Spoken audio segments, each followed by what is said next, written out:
అయితే ఇక్కడ ప్రాముఖ్యంగా మనం గ్రహించాల్సిన ఒక విషయం ఏంటంటే ఆసక్తి అనేది సమస్త విషయాల్లో చాలా ప్రాముఖ్యం. అవునా కదా?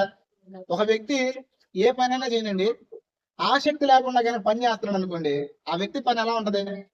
మీరే ఉన్నారు, ఇంట్రెస్ట్ లేకుండా ఏదైనా పని చేస్తున్నారు అనుకోండి, ఆ పని ఎలా ఉంటది?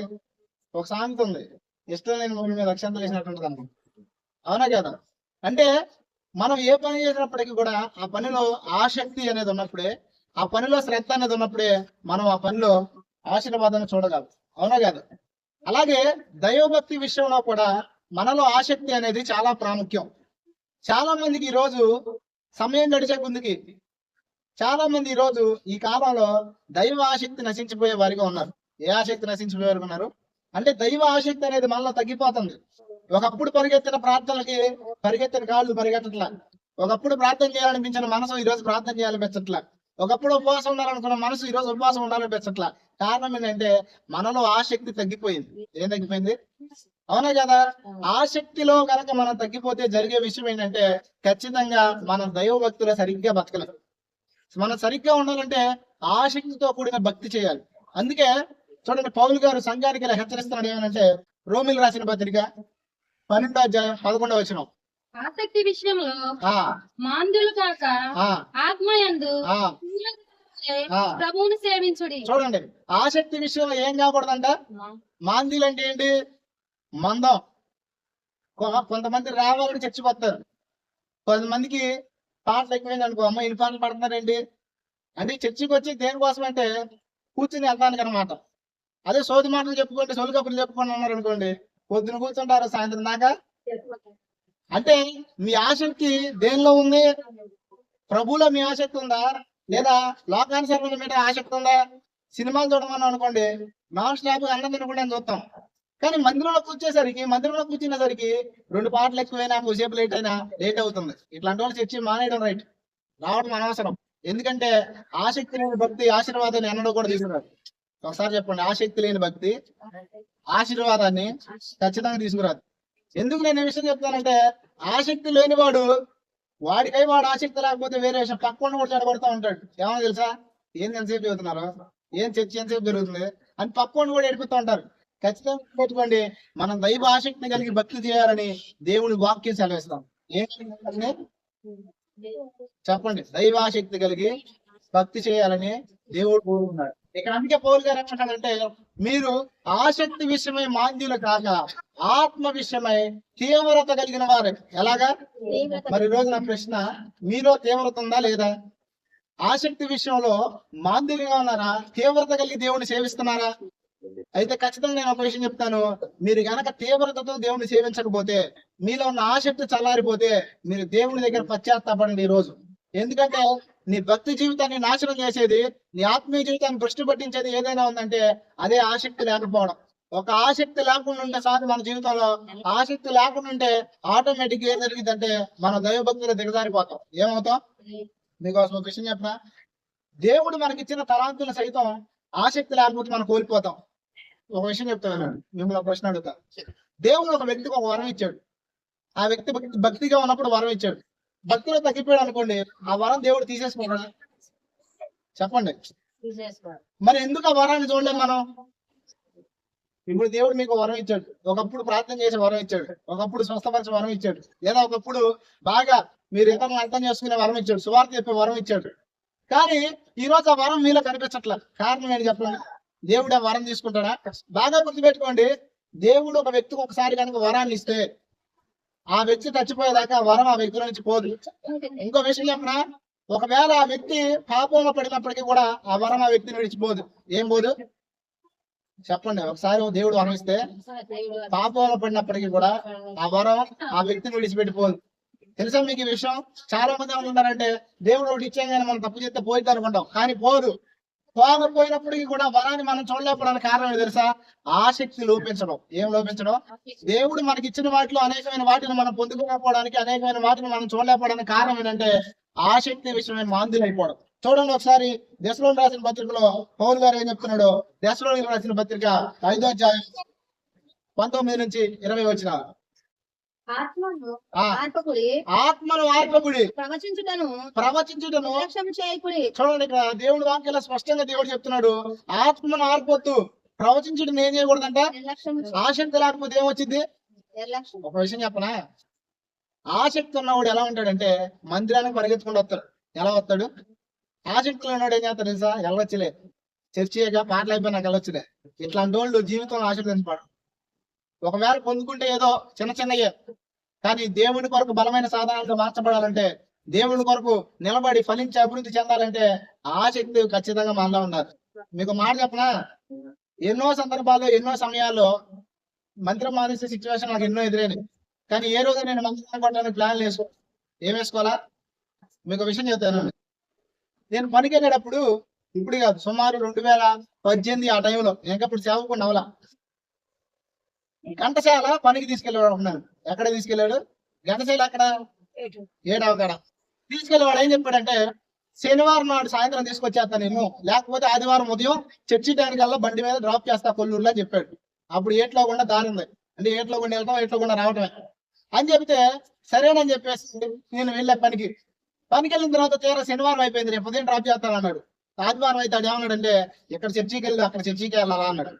అప్పుడు నేను అన్నాను, నీ పని అంతా నువ్వెంత, నాకు నా దేవుడు ప్రాముఖ్యం, నేను మా మందిరానికి వెళ్ళాలని చెప్పేసి నేను ఖచ్చితంగా వెళ్తాను, నువ్వు ఏదైనా చేసుకోమని చెప్పాను. అప్పుడు ఆడు ఏం చేశాడంటే, అసలు ఆ ఊరు తెలియదు, నాకు ఆ ప్రాంతం తెలియదు, తీసుకొచ్చి ఘంటసాల సెంటర్ రోజు పెట్టాడు. అప్పుడు ఏం చేశానంటే, శ్రీకాకుళం దాకా ఆటో ఎక్కువచ్చా.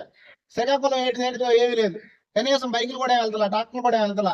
ఏం చేశానంటే, మందిరం టైం అయిపోతుందని చెప్పేసి శ్రీకాకుళం 8లో పడి గాజుల లంక దాకా నడిచి వచ్చా. గాజుల లంక వచ్చిన తర్వాత గాజుల లంకలో కూడా వెళ్ళాను. గాజుల లంక దగ్గర నుంచి కొల్లూరు సెంటర్ దాకా నడిచి వచ్చా. కొల్లూరు సెంటర్ లో ఆటో ఎక్కి మా ఇంటికి వచ్చాను. ఇప్పుడు ఎందుకంత ప్రయాసపడాలి? అవసరమా? ఈ ప్రయాసపడడానికి నాలో నన్ను ప్రేరేపించింది ఏంటంటే ఆసక్తి. ఏంటది? సంవత్సరాలు నేర్చుకున్నాం, సంవత్సరాలు తరఫీదు పొందాం. వీటన్నిటి కారణం ఏంటంటే దైవ సంబంధమైన ఆసక్తి. మనలో దైవ సంబంధమైన ఆసక్తి చల్లారిపోతున్నప్పుడు, తగ్గిపోతుందని మనం తెలిసినప్పుడు మనం చేయాల్సిన పని ఏంటంటే, వెంపటే ఉపవాసం ఉండి దేవుడి దగ్గర పశ్చాత్తాపడటం నేర్చుకోవాలి. ఎందుకంటే అపవాది మనల్ని టార్గెట్ చేసే దేని మీద అంటే ఆసక్తి మీద దెబ్బ కొడతాడు. ఎక్కడ దెబ్బ కొడతాడు? ఆసక్తి మీద దెబ్బ కొడితే నువ్వేం చేస్తావు? నిర్లక్ష్యం చేస్తావు. నిర్లక్ష్యం చేస్తే ఏమైతే అంటే ఆటోమేటిక్ గా దేవునికి నీ పట్ల ఉన్న ప్రణాళికలన్నీ ఆగిపోతాయి.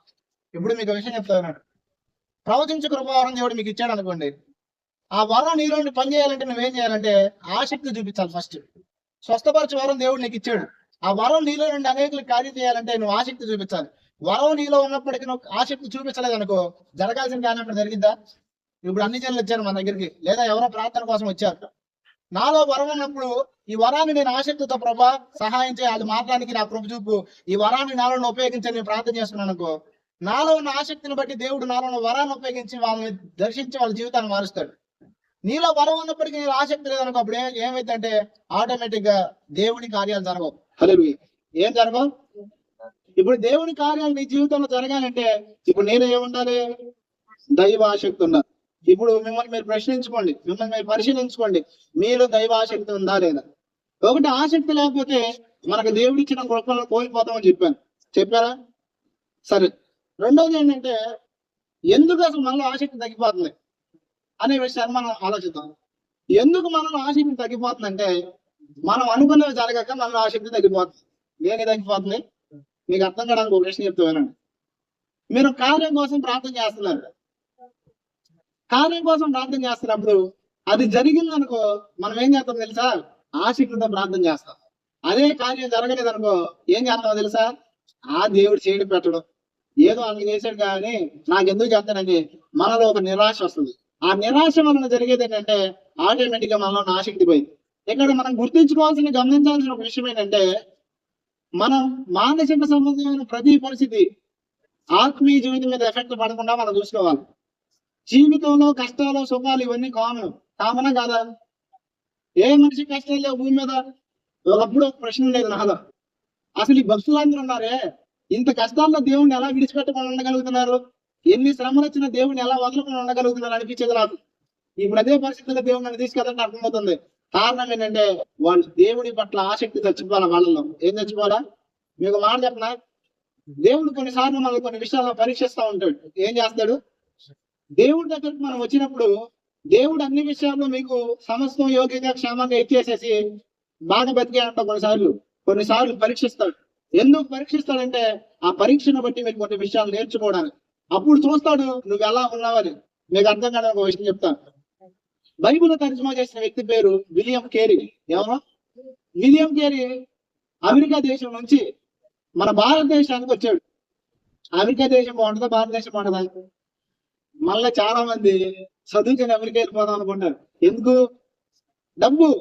అంటే మన దేశం చాలా గొప్పదే. మన దేశంలో చాలా మంచి ప్రేమలు, అభిమానాలు, ఆప్యాయతలు ఆ దేశంలో కన్నా ఎక్కువ ఉంటాయి. అయితే ఆ దేశం లగ్జరీగా ఉంటది. అవునా కదా?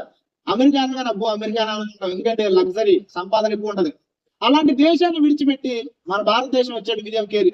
మన భారతదేశం వచ్చిన తర్వాత బైబిల్ తర్జుమా చేయడం ప్రారంభించాడు. ప్రారంభించినప్పుడు జరిగింది ఏంటంటే వాళ్ళ అబ్బాయి చనిపోయాడు.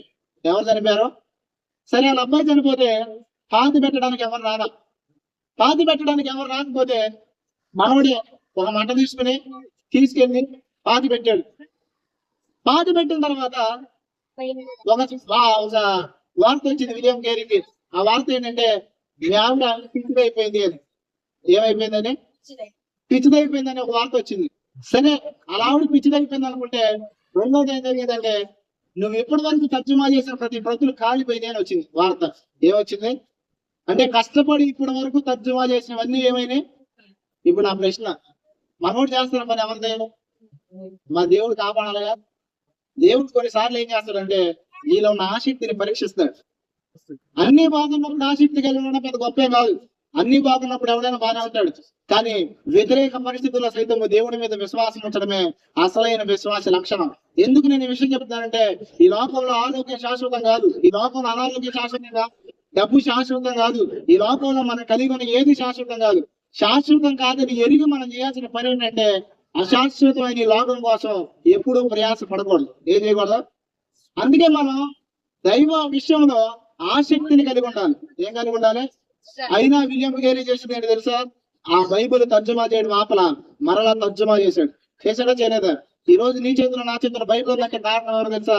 William Carey. అన్ని శ్రమలు పొందినప్పటికీ కూడా ఎందుకు దేవుని కొరకు నిలబడ్డాడు తెలుసా? దైవాశక్తి.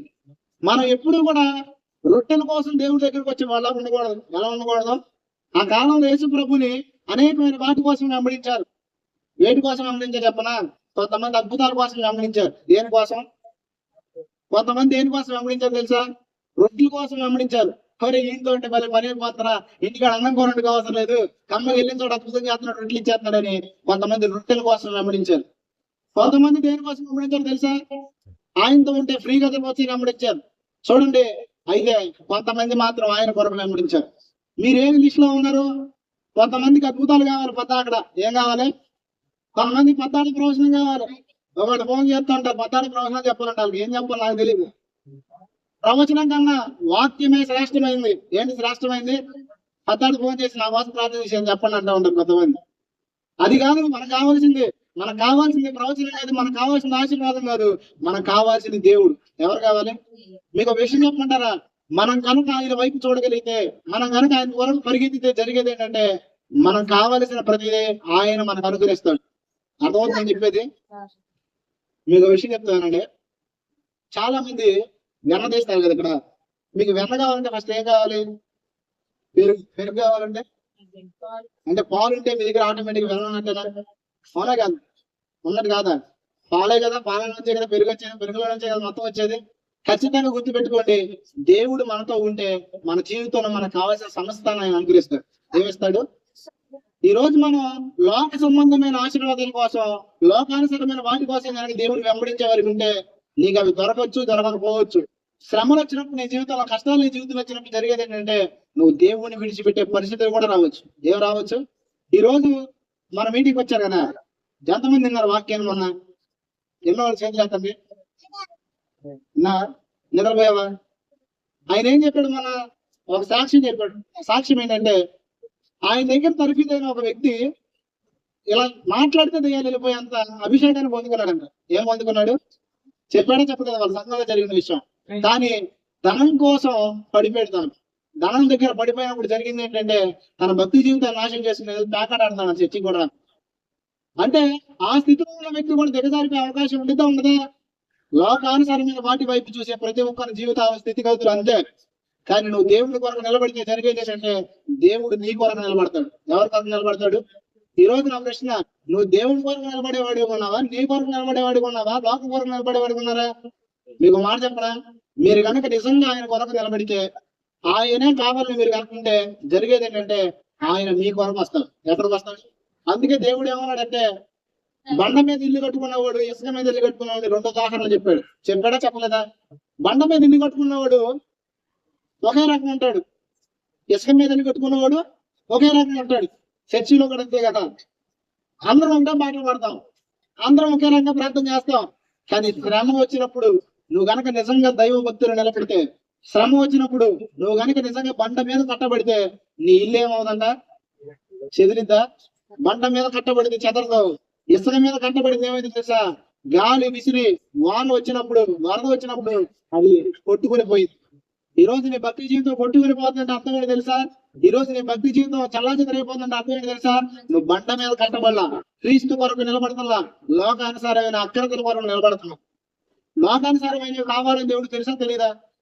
నేను వద్దని చెప్పట్లా మీకు, లోకానుసారమైన దేవుడు ఎవడు అని చెప్పట్లా, కానీ వాటి మీద మీ దృష్టి పెట్టొద్దు అని చెప్తున్నా. యేసు ప్రభువు స్పష్టంగా చెప్పాడు మత్తయి సువార్త 6వ అధ్యాయం ఏంటంటే, మీకు కావలసినవన్నీ మీ పరలోక తండ్రి తెలిసి మీకు కావాల్సినవన్నీ ఇస్తాడు ఆయన, అయితే మీరు మొదట ఆయన నీతినైన రాజ్యాన్ని వెతుకునని చెప్తారు.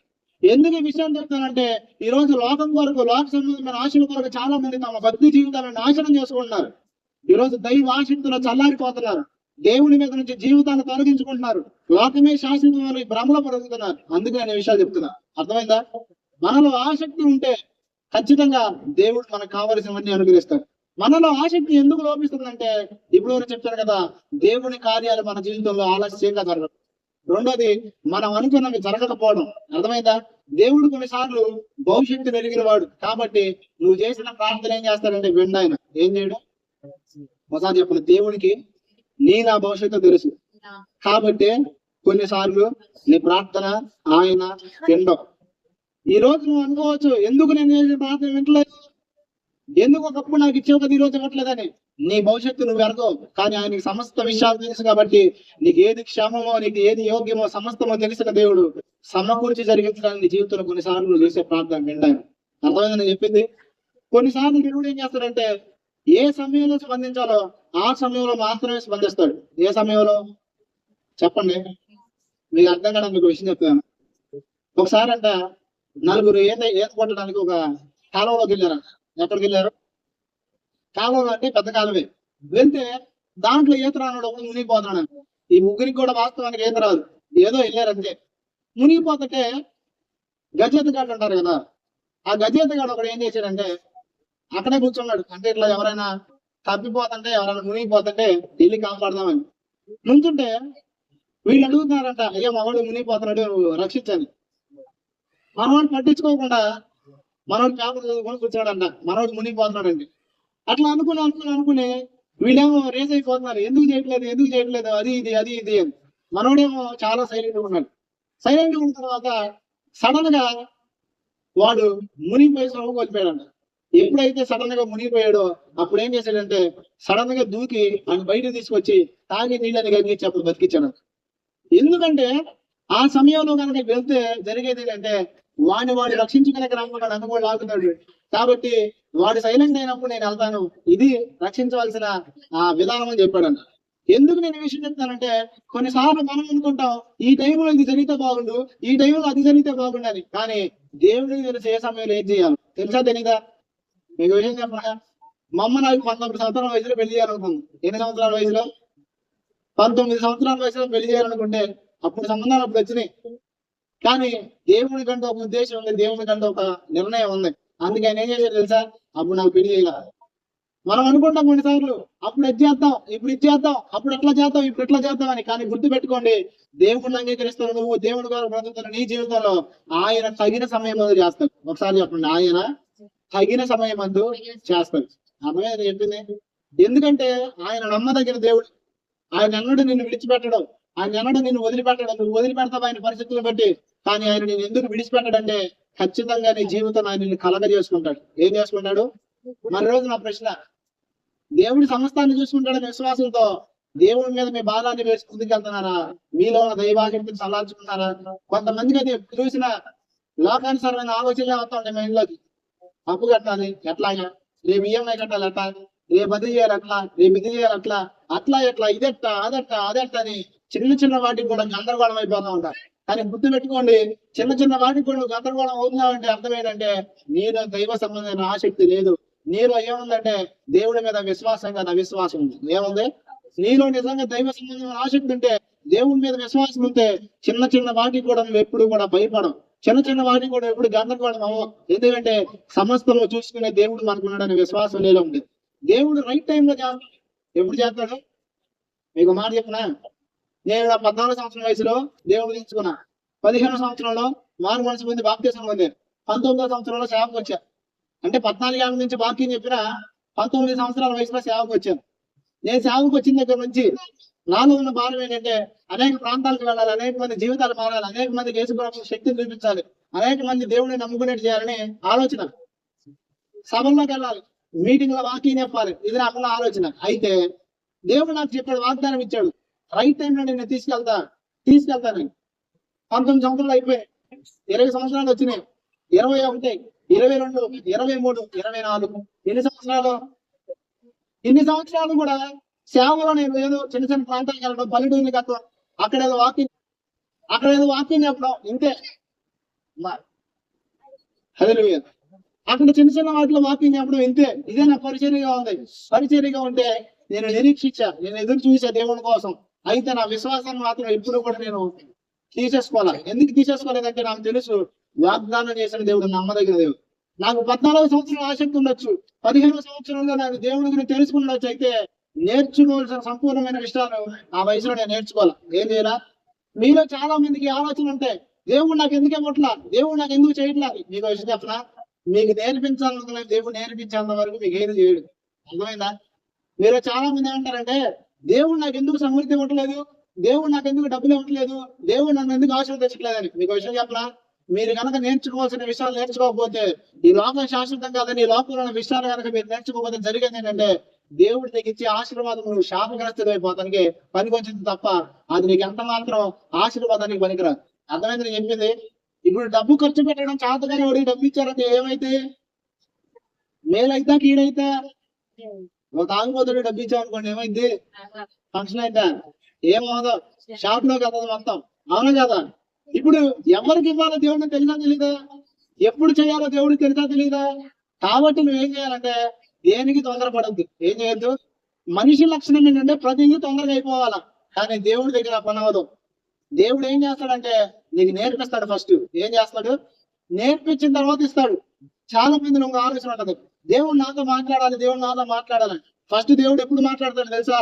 నీకు నేర్పించినాక మాట్లాడతాడు. ఎప్పుడు మాట్లాడతాడు? ఎందుకు నేర్పించిన మాట్లాడతాడు దేవుడు తెలుసా? నేర్పించడం దేవుడు నీతో మాట్లాడితే నువ్వు ఏం చేస్తావు తెలుసా? లోపడు ఏం చేయవు. లోపడినప్పుడు అనవసరంగా దేవుడు మాట్లాడి కూడా. అందుకే మనం చేయాల్సిన పని ఏంటంటే, నీ ప్రతి పరిస్థితిని బట్టి దేవుడు నీకు నేర్పించేది నేర్చుకోవాలి. ఏం చేయాలి?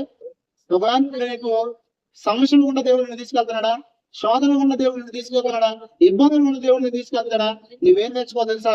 విశ్వాసాన్ని నేర్చుకోవాలి. ఏం నేర్చుకోవాలి? నీ విశ్వాసం అనేది శ్రమల ద్వారా పరీక్షించబడినప్పుడు జరిగేది ఏంటంటే నువ్వు తెలుసుకోవాలి దేవుని కోసం. ఏం చేయాలి? నేను విషయం చెప్తాను, నమ్మని అవి చెప్తే కొన్ని విషయాలు. సమాధాన పాస్టర్ గారిని వాక్యం చేయడం పిలిచా. ఒకసారి నేను పిలిస్తే నా దగ్గర ఆయన కాని కూడా మాట్లాడేవాడిని. కానీ నేనేమనుకున్నానంటే వచ్చిన వాళ్ళకి భోజనం కూడా పెట్టాలనుకున్నాను. యథార్థంగా జరిగిన సంఘటన చెప్తున్నా. అనుకుంటే సరే ఆ భోజనానికి డబ్బులు ఖర్చు అయిపోయినాయి. కానీ విశ్వాసం ఉంది నాలో. ఏమనంటే దేవుడు ఇస్తాడు నాకు అని. ఏముంది? ఎట్లా మీరు అనొచ్చు, మీకు 3 మంది తెలిసి కదా ఎవరు అడిగి తింటారులే. నేను అట్లా అనుకోవాలా. దేవుడి పని దేవుడు చేసుకుంటాడు అనే నమ్మకంతో ఎవరిని అడగాను అనుకోను నేను. అయిపోయింది. భోజనాలు వండేశారు, పాస్టర్ గారు వచ్చేసారు, వాక్యం మొదలైశారు. నా దగ్గర అయితే రూపాయి కూడా లేదు. స్టిల్ బిలీవ్, అంతే. నమ్మకం మాత్రమే ఉంచలేదు. ఎవరన్నా వచ్చిస్తారో నాకు తెలియదు, ఎవరన్నా కానుకెత్తారో నాకు తెలియదు, లేదంటే ఎట్లా వస్తే నాకు తెలియదు. కానీ నేను ఒకటి అనుకున్నా, నీ పని నువ్వు చేసుకో, నేనైతే నమ్మకం ఉంచుతాను అంతే. నేను ప్రార్థన చేస్తున్నా, మనసులో ప్రార్థన చేసుకుని కూర్చున్నా. వాక్యంలో డబ్బులు లేవు. ఇంకో విషయం చెప్పంటారా, ఆ రోజు ప్లేట్లు తీసుకురావడానికి డబ్బులు లేవు. ప్లేట్లు తీసుకురావడానికి డబ్బులు కావాలి అంటే ఎవరైనా అడిగితే ఇస్తున్నారు. అట్లా కాదు, నేను దేవుడి మీద విశ్వాసం ఉంచి దేవుడు చేస్తాడని నమ్మకంతో కూర్చున్నాను అన్నమాట. అయితే ప్లేట్లు తీసుకురావడానికి కూడా డబ్బులు లేవు, జీరో నా దగ్గర. పాస్టర్ గారు కానుక వాళ్ళు ప్లేట్లు తీసుకురావాలి. ఇప్పుడు నాకు కావాలి కొంత అమౌంట్. ఇప్పుడు నేను ఎట్లా ప్రార్థన చేశాను, నేను ఇస్తున్నాను, నువ్వేం చెప్తా చేసుకొని. కనీసం మీరు నమ్మపడి ఆలోచన కూడా చేర కూర్చుని శ్రద్ధగా వాక్యాన్ని విన్నా. వాక్యాన్ని విని 20 నిమిషాల వాక్యం అయిపోద్ది అనగా ఎందుకో నాకు ఒక ఆలోచన వస్తుంది. ఫోన్ పే చూడండి, ఫోన్ పే చూస్తే కంట నాకు కావాల్సిన డబ్బులు ఉన్నాయి. రూపాయి ఎక్కువ లేదు, రూపాయి తక్కువ లేదు. విషయం ఏంటంటే అప్పుల సమస్యలు ఎక్కువైపోయిన ఒక వ్యక్తి ఫోన్ చేశాను నాకు. ఏ సమస్యలు ఎక్కువైన వ్యక్తి, మీరు అప్పుల్లో ఉంటే ఎవరు డబ్బులు ఇస్తారా? మీరేమనుకుంటారు? అప్పుల్లో ఉంటే నాకేలే వాడికేమి ఇస్తాను అనుకుంటారా? అంటే నా గురించి కదా, ఎవరికైనా ఫోన్ చేస్తే సంథింగ్ ప్రార్థన చేసినప్పుడు ఏదో చెప్పాను, నాకు తెలియదు, గుర్తులేదు. ఏదో ప్రాఫెసీ చెప్పాను. చెప్తే చాలా ధైర్యపరచబడ్డాడు, చాలా ఆదరించబడ్డాడు. అయిపోయింది. ఆ వ్యక్తి ఈ రోజు ప్రార్థన కావాల్సిన డబ్బులు పంపించాడు. ఎక్కువ అమౌంటే కాదు, చిన్న అమౌంటే. కరెక్ట్ గా ఎగ్జాక్ట్ గా నేను 20 నిమిషాలు ప్రార్థనలో ముగించబడే ధనంగా చూశాను. ఆ వ్యక్తి 6 గంటలు పంపించాడు. కానీ నేను ఆ విషయం చూసుకోవాలి. ఎందుకు ఈ విషయం చెప్తున్నానంటే మీ విశ్వాసము సిగ్గుపరచబడదు. ఏమో ఖచ్చితంగా చెప్తున్నా, మీరు దేవుడి మీద ఉంచిన నమ్మకం ఎప్పుడు కూడా దేవుడు నిర్లక్ష్యం చేయడు. మీరు ఉన్న విశ్వాసము ఖచ్చితంగా దేవుడు ప్రతిఫలాన్ని ఇచ్చేటట్టు చేస్తుంది. ఏం చేస్తుంది? హల్లెలూయా. చూడండి ఇక్కడ, అందుకే మనం ఏం చేయాలంటే కొన్నిసార్లు దేవుని కార్యాలు మనం ఆలోచించాలి.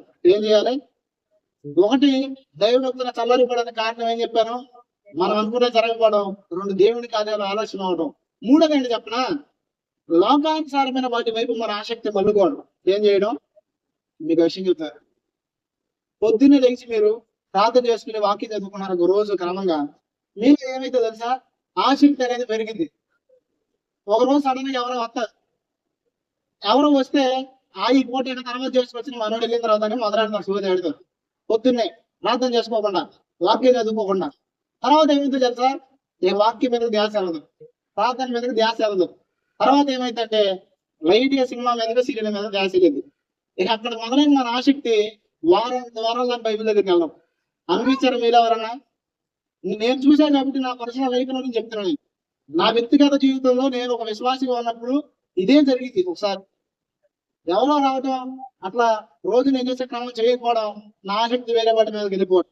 ఖచ్చితంగా మీరు చేయాల్సిన ఆసక్తికరమైన దేవుని పనులు చేయకపోతే ఆటోమేటిక్ గా మీరు దైవాసక్తి నశించిపోతుంది. లోకానుసారమైన వేరే వాటి వైపు ఆసక్తి వెళ్ళడానికి జరిగేది ఏంటంటే దైవాసక్తి నశించింది. మీకు అర్థంగా నేను విషయం చెప్తాను. చాలా మంది భార్యాభర్తల మధ్య కొన్ని సమస్యలు ఉంటాయి. ఆ సమస్యలో ఒక సమస్య ఏంటంటే అక్రమ సంబంధాలు. ఏంటయ్యి? కొంతమంది అంటూ ఉంటారు, మా ఆయనకి నా మీద ఇంట్రెస్ట్ లేదు, నన్ను సరిగ్గా పట్టించుకోవట్లేదు. ఎందుకమ్మా? కారణం ఏంటంటే మా ఆయనకి వేరే వాళ్ళ మీద ఇంట్రెస్ట్ ఉందంటారు. అవునా కదా?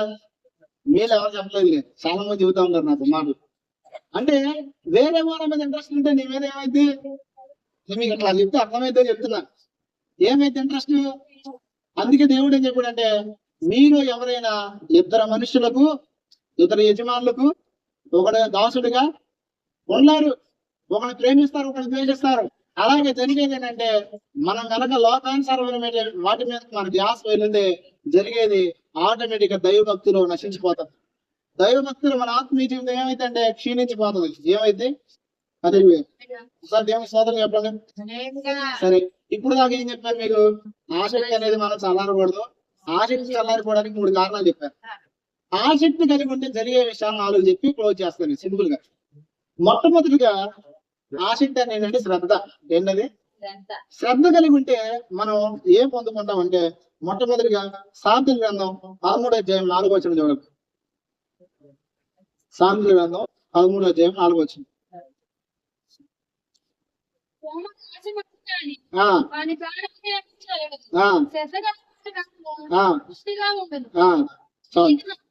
చాలు. చూడండి, ఇక్కడ సోమరు వాడంట ఆశపడతాడంట, కానీ వాడికి ఏమీ దొరకదంట. చాలా మంది ఈ రోజు ఆత్మీయ జీవితంలో దేవుడి దగ్గర నుంచి ఎందుకు పొందుకోలేకపోతున్నారు తెలుసా? ఆత్మ సంబంధమైన సోమరితనం. ఏ సోమరితనం? ఇంకో విషయం చెప్తానండి. ఆత్మ సంబంధమైన సోమరితనం ఏముందంటే, ఆత్మ సంబంధమైన సోమరితనం అనేది ఎలా ఉంటుందంటే, ప్రార్థన ఎక్కువసేపు చేయబుద్ధి కాదు, వాక్యం ఎక్కువసేపు చదవబుద్ధి కాదు. దీని ఏమంటారు తెలుసా? సోమరితనం అంటారు. ఏ సోమరితనం ఇది? ఆత్మీయ సంబంధమైన సోమరితనం. ఒక వ్యక్తికి శారీరక సంబంధమైన సోమరితనం ఉంటే అనేకమైన విషయాలు నష్టపోతాయి. అయితే అంతకన్నా ఘోరమైన నష్టం ఆత్మ సంబంధమైన సోమరితనం కలిగి ఉంటే జరిగింది. అర్థమైందా? శ్రద్ధ గలవాడు ఏమనుకుంటాడంట చూడండి. పుష్టిగా ఉంటదట. పుష్టి అంటే ఏంటంటే బలముగా ఉండదు. అంటే ఇప్పుడు నువ్వు ఆత్మీయ జీవితంలో బలంగా ఉండాలంటే నీలో ఏముండాలి చెప్పండి? శ్రద్ధ వలన, ఆసక్తి వలన మనము ఆత్మీయతలో బలాన్ని పొందుకుంటాం. నిర్లక్ష్య స్వభావం అనేది మనలో ఉంటే జరిగేది ఏంటంటే ఖచ్చితంగా మనం బలం పొందుకోం. మీకు విషయం చెప్పనా? చాలా మంది మీరు అనుకునేది ఏంటంటే పాటలు అంత ఇంపార్టెంట్ కాదు. ఏం ఇంపార్టెంట్ కాదు, ఇంపార్టెంట్ అంతా ఏంటంటే వాక్యం ఇంపార్టెంట్ కాబట్టి వాక్యానికి వెళ్దాం అనుకుంటారు. మీకు విషయం చెప్తాను. దేవుడు ఒక క్రమాన్ని నిర్ణయించాడు మనకి. ఆ క్రమం ఏంటంటే మొట్టమొదటి ప్రార్థన, పాటలు, ఆరాధన, వాక్యం. ఆరాధన, పాటలు అనేవి మన హృదయాన్ని సిద్ధపరుస్తాయి. పాటలు మనం ఏదైనా ఉంటాం చెప్పండి? ఎక్కువ చెప్పండి. 3 బాగున్నప్పుడు వింటాం, అవునా కదా? పాటలు వింటే చాలా మందికి మనసు బాగున్నప్పుడు మనసులో చాలా సంతోషంగా ఉంటుంది, అవునా కదా? పాటలు వింటే మనలో ఉత్సాహం వస్తుంది. అంటే పాటల్లో అట్లాంటి ప్రభావం ఉండేది. లోకానుసారమైన పాటల్లో అలాంటి ప్రభావం ఉంటే దైవిక సంబంధమైన పాటలకు ఎంత ప్రభావం ఉంటది? ఇప్పుడు మనం పాటల్లోకి రావాలా రాకూడదా? ఖచ్చితంగా చెప్తున్నా. మొదటి నుంచి ఎవరు ఆఖరి వరకు ఉంటారో వారు మాత్రమే సంపూర్ణంగా దైవ భక్తులు ఎదగలరు. మొదటి నుంచి లాస్ట్ వరకు లేకుండా మధ్యలో వచ్చిన, ముందు వచ్చిన, వెనకాల వచ్చిన వేస్ట్. ఎందుకు నేను విషయం చెప్తానంటే అసలు నేను ఇంకో విషయం చెప్పనా? మీకు నేను ఆసక్తి కలిగి శ్రద్ధ కలిగి ప్రార్థన చేయాలంటే మొదట మీరు శ్రద్ధ కలిగి ఉండాలిగా. మీకు శ్రద్ధ లేదనుకో నాకు కూడా మేమే శ్రద్ధ ఉండదు. అప్పుడు నేను కూడా తండ్రిని జీవించి ఆమెనంటున్నాను ఇంతే. అప్పుడు జరిగేది ఏంటంటే ఇక్కడ ప్రార్థన అవ్వదు, ఏదో 4 గుడి మాటలు చెప్పేది అవుతుంది. ఎందుకు మన జీవితం ఈ రోజు దేవుడి కార్యాలు పొందుకోలేకపోతున్నాం, ఎందుకు దేవుడి బలాన్ని చూడలేకపోతున్నాం అంటే శ్రద్ధ లేదు మనలో. ఫస్ట్ శ్రద్ధ కలిగి ఉంటే మనం ఏం చేస్తామంటే పుష్టిగా ఉంటాం. ఎలా ఉంటాం? రెండోది ఏమైతే తెలుసా? శ్రద్ధగా ఉంటే మీరు మేలు పొందుకుంటారు. ఏం పొందుకుంటారు? చూడండి, ప్రసంగి గ్రంథం 5వ అధ్యాయం 9వ వచనం. 5:9 ప్రసంగి గ్రంథం. ఏ దేశంలో రాజు భూమి విషయమై చూడండి, ఏ దేశంలో రాజు భూమి విషయమై శ్రద్ధ పుచ్చుకొనును, ఆ దేశమునకు సర్వ విషయంపై యందు సర్వ విషయంలో ఎప్పుడు మేలు కలిగింది? సర్వ విషయంలో అన్ని విషయాలను మేలు ఎప్పుడు పొందుకుంటా తెలుసా? శ్రద్ధ కలిగినప్పుడు. ఈరోజు చెప్పండి, మీరు కొన్ని విషయాలనే మేలు పొందుకోవడానికి కారణం ఏంటి? శ్రద్ధ లేదు. మీకు క్వశ్చన్ చెప్తానండి. మీరు దేవునికి ఎంత సమయం ఇస్తారో, మీరు దేవునికి ఎంత ప్రాముఖ్యత ఇస్తారో దేవుడు కూడా మీకు అంతే ప్రాముఖ్యత ఇస్తాడు. ఒకటి. రెండోది ఏంటంటే దేవుడికి మీరు ఎంత పరిమితి నియమిస్తారు అంత పరిమితి నుండి దేవుడు మీకు పనిచేస్తాడు. హల్లెలూయా. ఒకసారి చెప్పండి, దేవునికి మనం ఎంత పరిమితి పెడతామో ఆ పరిమితిలోనే దేవుడు పని చేస్తాడు. ఇప్పుడు చాలా మంది దైవ సేవకులు ఉన్నారు. వాడు బలమైన అభిషేకంతో నింపబడతారు, వరాలతో నింపబడతారు, వాడతారు. మనం వాళ్ళు చూసాం, అప్పుడు ఆనకేంట్రా అసలు దేవుడు ఇచ్చేసాడు రా అన్నాం. కానీ దేవుడు ఇవ్వాలంటే ఉత్తనే ఇవ్వాలా. ఇప్పుడు మీరు నిలబడి చూస్తున్నారు. ఎన్నాళ్ళు నేర్చుకుంటే, ఎన్నాళ్ళు పొందుకుంటే, ఎంత ప్రార్థనలు త్యాగం చేస్తే వచ్చినాయో తెలుసా మీకు? తెలియదు. ఇవన్నీ గంటల ప్రార్థనలు గడిపి, గంటల ఉపవాసాలు చేసి, రోజు దేవుడితో గడిపి పొందుకునే శక్తి అది. ఉత్తనే వచ్చేది ఎవరికి? ఒక వ్యక్తి అక్కడ పొందుకున్నాడంటే, పొందుకోవడానికి అర్హత వచ్చిందంటే కారణం ఏంటంటే మొదట శ్రద్ధ. ఉండదండి తెలుసా? ఆ శ్రద్ధకు తగినట్టు త్యాగం చేయటం. ఏం చేయటం? అసలు మనం దేవుని వాళ్ళం ఇంద్రబాబు మందిరం దానికే రాం. ఇంకేంటి మనం చేసే శ్రద్ధ? దేవుని దగ్గర రావడం అంటే ఏదో పిచ్చాపాటి మీటింగ్కి వెళ్ళి రావడం కాదు. మనం శ్రద్ధ కలిగి రావాలా. శ్రద్ధ కలిగి వచ్చినప్పుడు జరిగేది ఏంటంటే సర్వ విషయాలు మనకు మేలు కలిగి. ఏ విషయాల్లో? ఒక విషయంలో, 2 విషయాలు ఉన్నా సమస్తమైన విషయాలు. అది తర్వాత ఏం కలుగుతుంది చెప్పనా? ఆసక్తి కలిగిన వారికి దేవుడు వరాలు ఇస్తాడు. ఏమిస్తాడు? ఆ ప్రశ్న. వరాలు దేవుడు ఆయనంతటికి ఆయన ఇస్తాడా? మనం అడిగినా ఇస్తాడా? చెప్పండి. వరాలని దేవుడు అడిగిన వాళ్ళకి ఇస్తాడా? అడగకుండా కూడా ఇస్తాడా? 2 ఉన్నాయి. ఒకటి, మనల్ని పిలిచిన ప్రణాళిక చొప్పున మనం అడగకపోయినా కొన్ని వరాలు ఇస్తాడు. రెండోది ఏంటంటే దేవుడు మనం అడిగినా కూడా వరాలు ఇస్తాడు. వరం అంటే నేను చెప్పేది వేరే వరాలు కాదు, ఆత్మ సంబంధమైన కృపా వరాలు. చూడండి, పౌలు గారు ఏమంటాడు ఒకసారి. 1వ కొరింథీ రాసిన పత్రిక 12వ అధ్యాయం 31వ వచనం. ఒకటో కొరింథీయులు రాసిన పత్రిక 12:31 వచ్చింది. ఆ, శ్రేష్టమైన వాటిని ఆ, ఆసక్తితో ఆపేక్షించుడి. చాలు. మనం ఏం చేయాలంటే కృపావరాల్లో శ్రేష్టమైన వాటిని ఆసక్తితో, అంటే ఆసక్తి కలిగి మనం ఉన్నప్పుడు జరిగేది ఏంటంటే దేవుని వరాలతో మనం నింపబడతాం. నేనైతే స్టార్టింగ్ లో యేసు ప్రభువుని నమ్ముకుని ఆయన శక్తిని చూస్తా కూడా చాలా మంది ఏం చేసేవాళ్ళు అంటే చర్చికి వస్తా కాగితం కట్టించుకోవడానికి వెళ్ళేవాళ్ళు. ఎక్కడికి వెళ్ళేవాళ్ళు? ఏంటి మా చర్చికి వచ్చేవాళ్ళు నేను ఒక విశ్వాసం ఉన్నప్పుడు కాగితం కట్టించుకోవడానికి వెళ్ళేవాళ్ళు. కొంతమంది ఏం చేసేవాళ్ళు తెలుసా, అక్కడ ఏదో చెప్తున్నారంటే ఇక్కడ ఏదో చెప్తున్నారంటే అక్కడికి వెళ్దాం ఇక్కడికి వెళ్దాం అని వెళ్ళిపోయేవాడు. నాకు వీళ్ళిద్దరిని చూసి భలే బాధ అనిపించేది. ఎందుకంటే మన దేవుని శక్తి మంత్రుడేంటి ఇలాంటి పనికి మళ్ళీ చోటకి వెళ్తున్నారు, అక్కడ శక్తి లేకపోయినా జీవం లేకపోయినా అది దెయ్యాలని తెలిసి అక్కడికి వెళ్తున్నారు. ప్రభా నాకు మాత్రం ఈ 2 వరాలు ఏమైనా ఎక్కువ ప్రార్థన చేస్తున్నాడు. ఒకటి దెయ్యాలను పెట్టే వరం ఇవ్వు, రెండోది ఏంటంటే ప్రవచన వరం ఇవ్వు, నాకు భవిష్యత్తు తెలియాలి, జరిగింది తెలియాలి, జరగబోయే తెలియాలని ప్రార్థన చేస్తూ ఉంటాను. ఇంచుమించు 5 సంవత్సరాలు ప్రార్థన చేశాను నేను, ఉపవాసాలు ఉండి. అప్పుడు చేసినప్పుడు నాకేం తెలియదు. మీకు మాట చెప్పిన చేశాను 5 సంవత్సరాలు ఉపవాసాలు, కానీ చేసేటప్పుడు నాకు అనిపించేది నేను చేస్తున్నాను కానీ నా ప్రతిఫలం ఉందా, అసలు ఏమైనా ఉపయోగం ఉందా అనిపించేది నాకు మనసులో. అయితే సమయం వచ్చింది, దేవుడు నేను చేసిన వాడికి ప్రతిఫలం నాకు ఇచ్చాడు. హల్లెలూయా. ఖచ్చితంగా చెప్తున్నా, ఆత్మ సంబంధమైన వరాలు నువ్వు ఆపేక్షిస్తే, ఆసక్తితో అడిగితే నువ్వు కోల్పోయిన సమస్తాన్ని దేవునికి ఇస్తాడు. దావీదు అడుగుతాడు ఏమని, దేవుడి దగ్గర ఒక వరం అడుగుతున్నాను. దావీదు కనుగరించిన పవిత్రమైన వరాలను దేవునికి ఇవ్వడానికి సిద్ధంగా ఉన్నాడు. ఏంటి దావీదు అడిగిన వరం ఏంటో తెలుసా? దేవుని సన్నిధిలో నిలిచే భాగ్యం అడిగాడు దావీదు. ఏమడిగాడు? ఈ రోజు నువ్వు ఆసక్తితో నువ్వు కోల్పోయేవేమో, ఒకవేళ వరాన్ని కోల్పోయామో, ఆసక్తిని కోల్పోయావేమో, ఫలాన్ని కోల్పోయావేమో, క్రీస్తు స్వరూపానికి మార్చబడి నువ్వు నిరాకారంగా మార్చబడ్డావేమో. అయితే గుర్తుపెట్టుకోవాల్సిన విషయం ఏంటంటే శూన్యమును సృష్టిని చేసిన దేవుడు, నిరాకారమైన భూమిని ఆకారంగా చేసిన దేవుడు మరలా తిరిగి నీ జీవితాన్ని కూడా తిరిగి రూపాంతరపరచగలడు. మరలా నువ్వు కోల్పోయిన ఆత్మీయ జీవితాన్ని దేవుడు నీకు తిరిగి అనుసరించగలడు. ఆయనకు ఆ సామర్థ్యం ఉంది. అయితే నువ్వేం చేయాలి తెలుసా? కోల్పోయిన ఆసక్తిని మరలా తిరిగి కట్టుకోవాలి. ఏం చేయాలి? పడిపోయిన పడిపోయడానికి మరలా తిరిగి కట్టమన్నట్టు నీ ఆత్మీయ జీవితాన్ని మరలా నువ్వు తిరిగి కట్టుకుని కనుక విశ్వాసంతో మరలా అడగడం ప్రారంభిస్తే ఆటోమేటిక్ గా నువ్వు కోల్పోయినవన్నీ దేవుడిని అనుగ్రహిస్తాడు. హల్లెలూయా. తర్వాత 3 పాయింట్లు చెప్పేశాను. ఒకడు ఏం చేస్తాడు? శ్రద్ధ కలిగినాడు బలాన్ని పొందుకుంటాడు. రెండోది మేలు పొందుకుంటాడు. మూడోది వరాన్ని పొందుకుంటాడు. 4వది తెలుసా?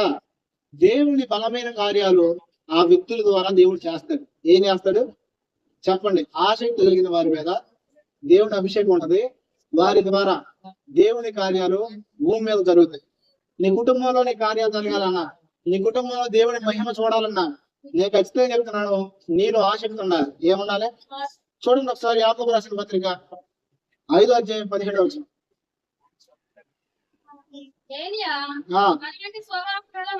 ఇప్పుడు చూడండి, ఏలియా ఎలాంటి స్వభావం గల మనుషుడు? ఏలియాకి ఏమైనా ప్రత్యేకంగా 4 చేతులు 5 కాళ్ళు ఏమన్నాయా? ఏమి లేవు. నువ్వు నేను వేసుకో, నీది నాది ఎలాంటి బలహీనమైన స్వభావం, అలాంటి బలహీనమైన స్వభావం కలిగిన వ్యక్తే ఏలియా కూడా. ఎలా ప్రార్థన చేశాడంట అంటే తన మనవలే బలహీన స్వభావం కలిగిన వ్యక్తి అయినప్పటికీ కూడా ఆసక్తి కలిగి ప్రార్థన చేయడం జరిగిందో చూడు. చూడండి 3.5 సంవత్సరాల వర్షం లేదంట.